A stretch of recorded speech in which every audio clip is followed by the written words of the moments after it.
All right, so this is the base for the Lego claw machine that I'm designing. As of right now, this is just 2 pieces of wood, and then I glued base plates on top. These are just here to keep them in place while the glue dried, but prize chute is right here, and the control panel will go across here, and the rest of it will be built up. This is just 2.5 base plates on the side by 3 base plates going this way. And I've got 2 boxes of 2x4s and a couple of other pieces here, but the 2x4s, these black 2x4s are gonna be the main piece that I use. So I'm gonna start by doing the panel first. I'm gonna do 1 row of 2x4s just so that I know kind of the dimensions to plan out, just so that I have a base set. And then I will record some of the walls that I'm building up, and yeah, we'll go to the next video.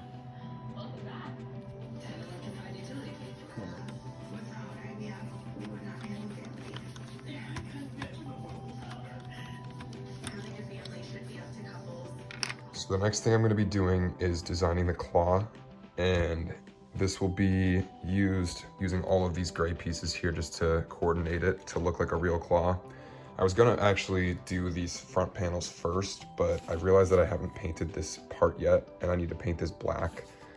So I'm just going to wait to do this front panel just to make it easier to paint this. And so for right now, I'm just going to design the claw. So once I have all the pieces set out, I'll kind of do a time lapse of me putting it together, and then I will actually show how it works. So in addition to building the foundation, I also added in these 1x4 bricks right here that have holes in them, and they're kind of throughout the walls, even in the back and in the front right here. So the reason I have these is because I'm going to be using these beams right here that are going to go up about 13 levels of bricks, and this will kind of hold the walls together better and make it easier for transport, just to add an additional support. But that won't be, at least for a little while, because I'm gonna have to build this up enough levels to put in the first layer, so it'll be a little bit. So these are all the pieces here that I'll be using for the claw mechanism. It's gonna be powered by a medium motor, so that's gonna be the main driver of the mechanism for the claw.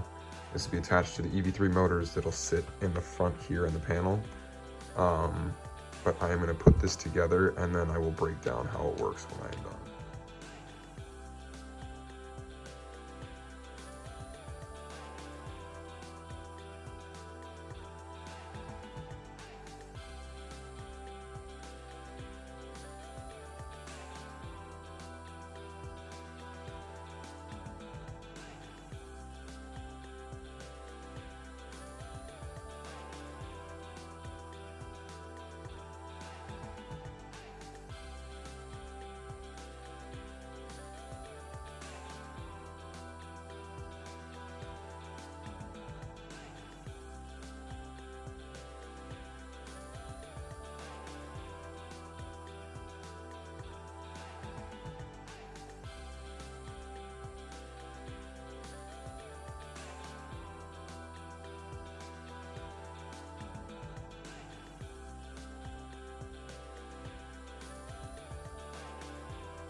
So although this may look like a mess right now, I'll try to explain it. So we have the control panel here that's done.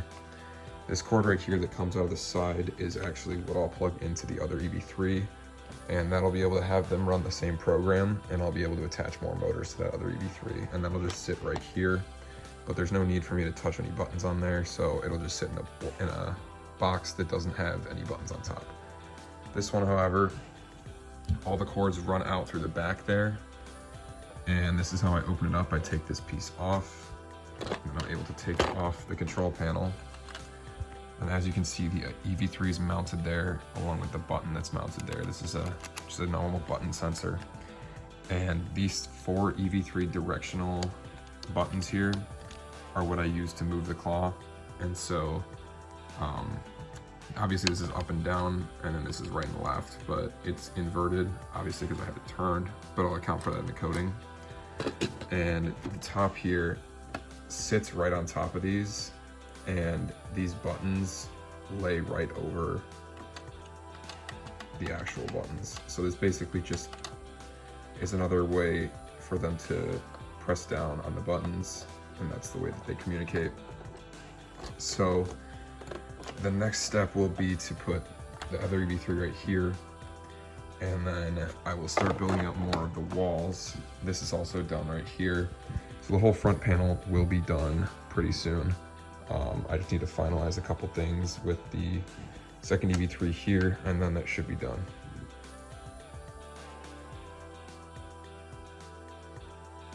So I finished the control panel here, and this is just gonna have the second EV3 in here.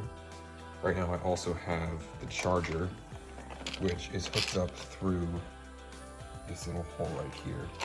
And that just charges the EV3 that's in here. The reason I have that is because taking out this EV3 would kind of be difficult because it's hooked up to all of these wires. So that way, having that charger means that I don't have to use batteries and take it out and switch them. I can just plug this into the machine, because I'm gonna have a power strip on the bottom of the machine that this can plug into. In addition, this cord comes out here, which is the connection to the other EV3 that'll hook them up. And then while I finished this, I also added in some of the walls. And so what I have going on these walls is actually just, like I had mentioned earlier, I have these beams going up, and they match up, I think it's 11 studs high. And so in order to reinforce it, these are gonna be 2 on the outside, 1 on the inside, and they're gonna alternate. But you can just see, just from me shaking it, it doesn't move at all. And that's kind of the biggest thing, is I want this to be transportable. And from the inside, this is what that'll look like. EV3 is right in there. This also comes off in case I need to mess with any of the wiring system in there. And then we're gonna start building up more, but again, these reinforcements are gonna go 1 more right there, and then 5 across the back. But like I said, this doesn't move at all. I mean, it is locked in. So the next step is just gonna be to continue to build up the walls until I get to about halfway, and then I'll do some measurements for the mirrors and the glass, and then eventually connect these 2 spots across the top. So I'm just gonna keep building up the walls for now. All right, so I just got done with the final paint job. Well, actually, it's the first coat of the final paint job. I might do another coat, but I painted the inside of the prize hole black, as well as all the sides, and it actually matches up pretty well with the black Lego pieces. So it is painted black all the way around and underneath, so that there's no overlap that isn't black when it sits on top of the main platform. It's also painted in the back, but I'm definitely gonna paint it another layer at some point tomorrow, probably, or the next day, just to make sure that there's no extra spots that have, you know, any white or any wood showing. So this will be the last step for painting for this specifically, but for the next part of it, obviously the base is going to be out of wood, so I'm going to paint that eventually. But for right now, once this paint job is done, it'll be strictly Legos, and I'll be able to finish the whole structure of the Lego section, and it should be working before I even start the wood stuff. So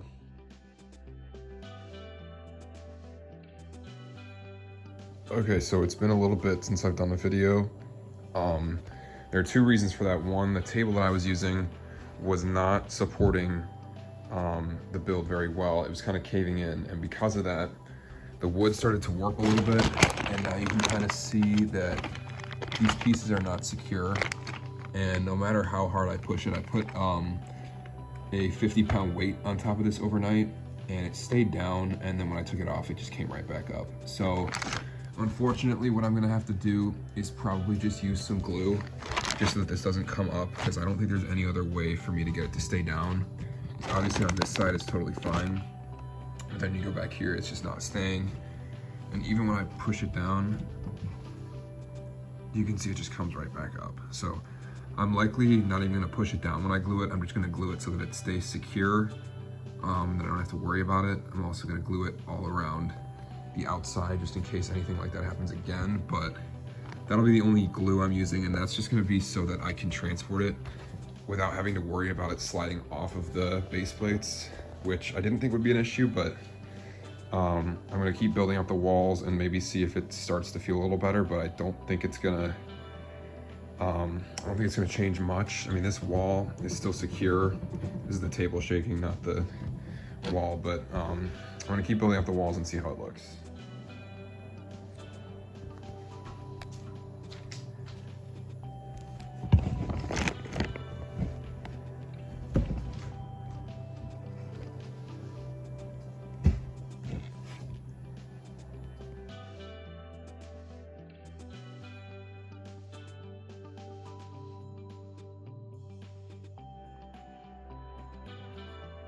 Okay, so right here, I have got the beam that will go across the top. The walls are built up until I want to connect these two side parts together. And there is a hole in the middle, and that's what the glass is going to come out of, in and out of, when I'm trying to take off the glass. And I have that put in there just so that it's easier for me to get it opened up if I have any issues with it. It'll sit right on top just like that, and then once it's reinforced more, it won't really warp like that in the middle, but this will be where the glass sits, and I'll be able to take it in and out of this spot right here.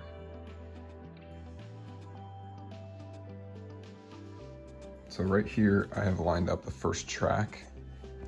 This motor right here is gonna sit on top of this track, and you can see on this side, there will be gears in those two holes that are holding it together, kind of sitting right like that, and it'll coast just along like that. That's a simple mechanism there, and I'm gonna make another one over here, and when I put it together, I'm actually gonna demonstrate it before I put it back on.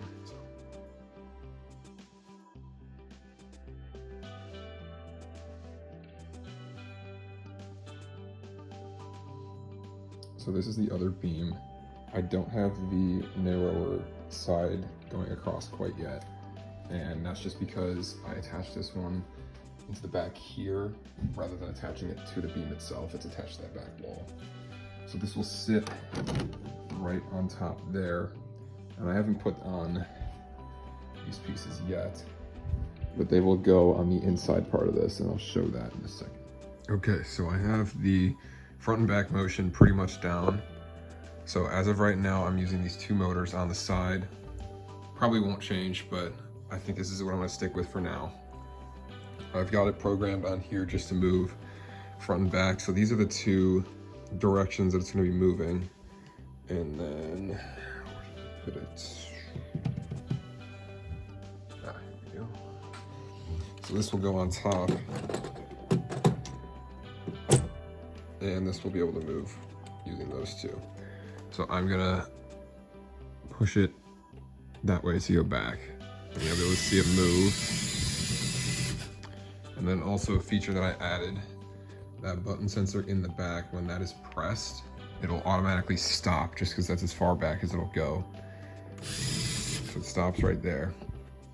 When I bring it back, I don't have issues with it. Once it hits the front, it just kind of stays, and it'll roll, but it won't move. But sometimes when it hits the back, it tries to push further, so that just stops it.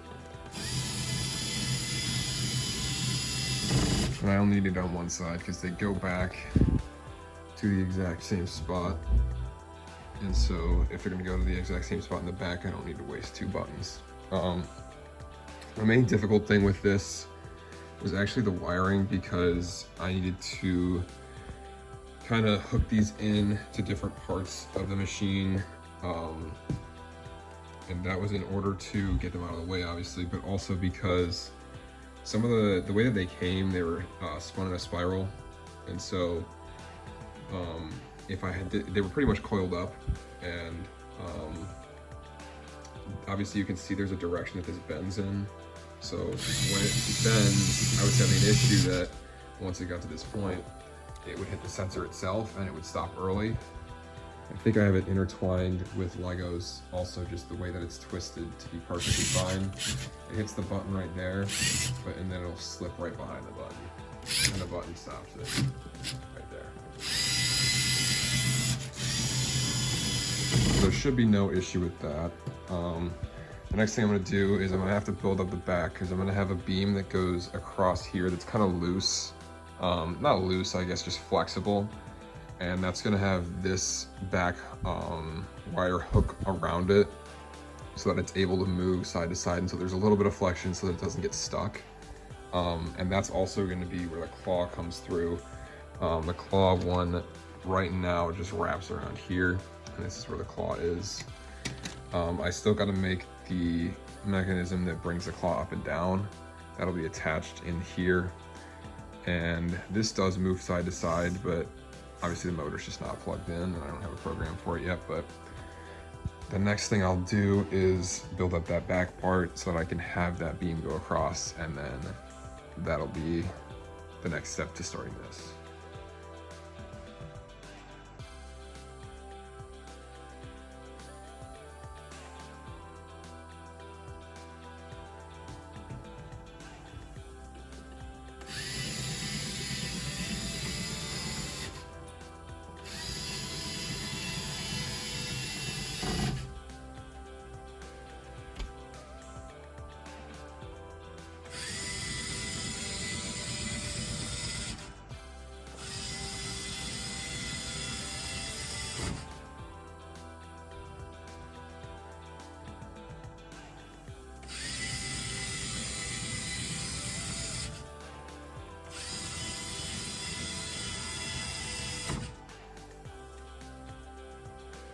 All right, so I finished the movement. I put in the motor that's gonna pull the claw up and down. And then it's attached to a couple of cylindrical pieces that have that string kind of jammed in the middle so that it stays in there. And I also put a beam across that the middle of the thread goes through, and that's just so that it doesn't get tangled. And the claw kind of sits right above where it attaches. I might have it hang a little bit lower, but this is where it hangs for right now. Right now I just have a simple code that can move it back and forth and side to side. I haven't programmed the up and down yet because that's going to be on this EV3. But right now I'm gonna move it back, and then once it hits the back it stops, and then I'm going to push it to the right side, and that'll move it there. And the hardest part that I've found so far was actually getting these cords all out of the way. They're still not finalized, I don't think, but I kind of hooked them all up so that they're out of the way.